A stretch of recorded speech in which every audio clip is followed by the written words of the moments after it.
So a lot of you might have been aware of the Nick Cannon drama on his podcast, and a lot of you may have also seen Ice Cube, the rapper, posting anti-Semitic things on his Twitter feed, namely a lot of pictures with caricatures of Jewish people and a lot of references to Jews controlling the media and controlling the world economy. And you might be thinking, why is there a certain subsection of black people in America who seemingly have it in for the Jews more than most other groups? Well, what this video is going to serve as is really exploring black Hebrew Israelites, what they believe, and sort of their rise to prominence in the modern age, primarily driven by notable black celebrities, and how their ideology often really becomes very, very anti-Semitic. But before we get further into the video, please check out my social media and my Patreons in the description, and also subscribe to the channel and like the video. So you guys might not have heard of what a black Hebrew Israelite is, so I'm just going to read the Wikipedia entry for you to get a nice simple summary. So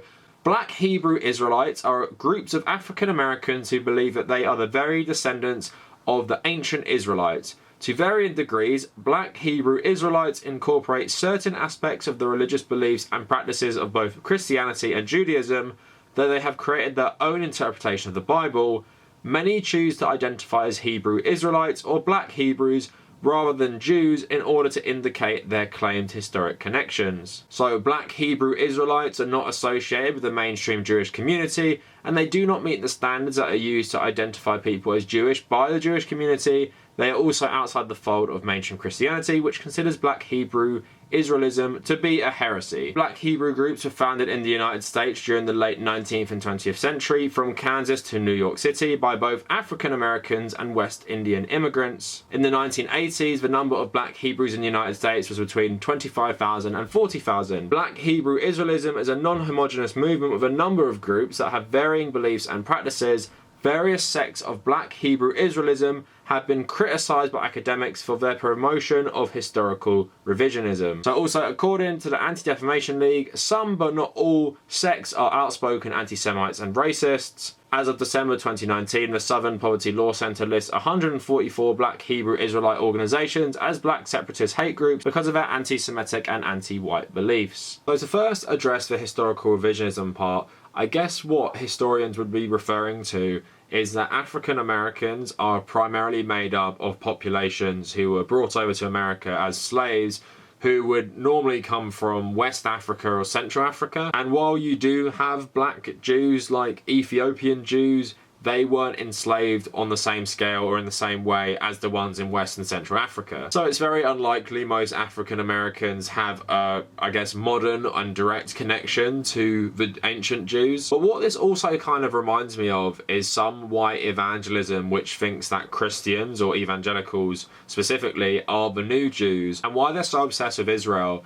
is because they believe they're going to inherit the new kingdom promised in the Bible. And what will happen to the Jews is that they'll be part of the final battle in Earth during Armageddon, and they'll be key to triggering it, but God will not accept them unless they convert to Christianity. And just like a lot of black Hebrew Israelites, many evangelicals are insanely anti-Semitic. So let's really delve into the recent controversy with Nick Cannon and Ice Cube. So on his podcast, Cannon spoke to fellow anti-Semitic conspiracy theorist Professor Griff, formerly of Public Enemy. He was kicked out of the group for his anti-Jewishness, specifically for calling Jews wicked, agreeing with Griff's racist view that Jewish people control the media and claiming that Semitic people are black people, so black people cannot be anti-Semitic. If we go back in history, Semitic of course does mean various different groups, but of course in the modern term, if you're anti-Semitic, it means you hate Jews or you're racist against Jews. So after Cannon was dropped by Viacom CBS for his comments, Diddy then took to Instagram and invited Cannon to his network Revolt TV. On July 4th, Diddy's Revolt TV broadcast a speech by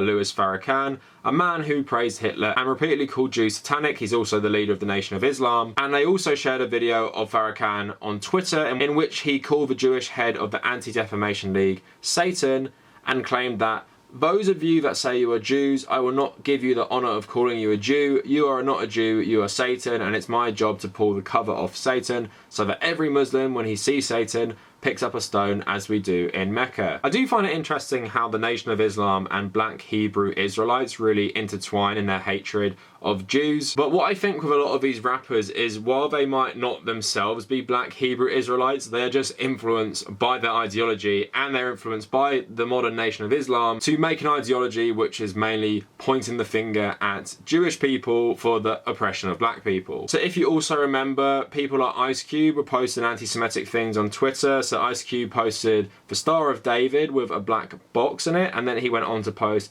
other black boxes around America. So these black boxes are tied to occult sort of stuff, and by placing it inside the Star of David, it implies that Jewish people are stoking like racial flames that we saw in America with all the protests about George Floyd's murder and issues around police brutality. So when someone suggested he was anti-Semitic, he replied with, "What if I was just pro-black? This is the truth, brother. I didn't lie on anyone. I didn't say I was an anti-anybody. Don't believe the hype, I'm just telling my truth." And this was also followed by Ice Cube sharing another photo saying, "Fuck the new normal until they fix the old normal," and the meme or the picture says, "All we have to do is stand up and their little game is over."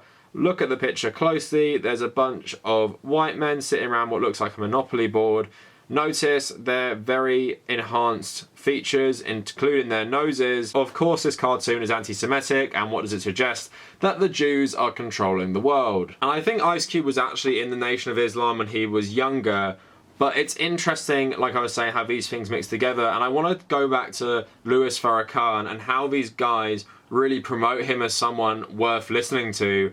But let's get into his really insanely anti-Semitic viewpoints. So Farrakhan has claimed that German Jews financed the Holocaust in a speech at the Mosque Mariam, Chicago in March 1995, saying, "German Jews financed Hitler right here in America. International bankers financed Hitler, and poor Jews died while big Jews were at the root of what you call the Holocaust." Insanely inflammatory. Almost 3 years later, at a Saviour's Day gathering in the same city, he said, "The Jews have been so bad at politics, they lost half their population in the Holocaust. They thought they could trust in Hitler, and they helped him get the Third Reich on the road." Again, crazy conspiracy theories, wildly anti-Semitic, saying that Jews are responsible for the Holocaust. So despite these being in the 90s, he doesn't seem to have evolved at all. So Farrakhan made anti-Semitic comments during his May 16th, 17th, 2013 visit to Detroit, in which he accused President Obama of having surrounded himself with Satan, members of the Jewish community, and Jews, according to Farrakhan, have mastered the civilization now, but they have mastered it in evil. In a weekly lecture series titled The Time and What Must Be Done, which began in January 2013, he prophesied the downfall of the United States and said the country faced divine punishment if the warnings were rejected. In March 2015, he accused the Israelis and Zionist Jews of being involved in 9/11.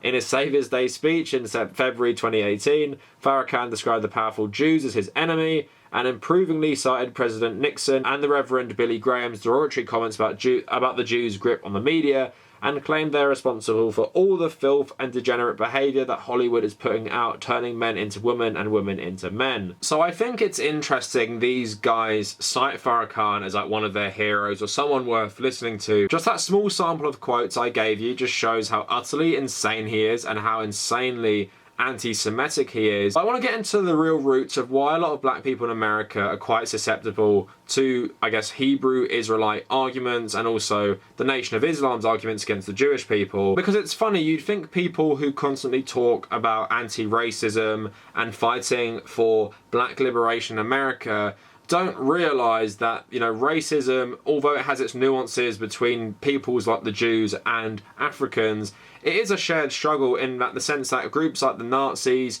white supremacists, the alt-right, they don't see too much of a difference between the Jews and black people. In the end, you are all subhuman to them, and a lot of the problems of racism affect both groups. We see with Donald Trump's presidency, there's been a rise in hate crimes, not only on black people, but also on Jewish people, because white supremacy as an ideology does not have a place for all these groups. Sure, you can make the point that people like Donald Trump and maybe people more sympathetic to him who aren't out and out white supremacists in their specific ideology are more accepting of Jewish people. You know, Donald Trump's son-in-law, Jared Kushner, is an ethnic Jew, and his own daughter has converted to Judaism. But of course, Trump isn't immune to saying wildly anti-Semitic things about you know, American Jews' loyalty to Israel and how they should be loyal to both America and Israel, despite, you know, of course, it being anti-Semitic itself to conflate Judaism with the state of Israel. But I guess what it stems from is, while these groups recognize, I guess,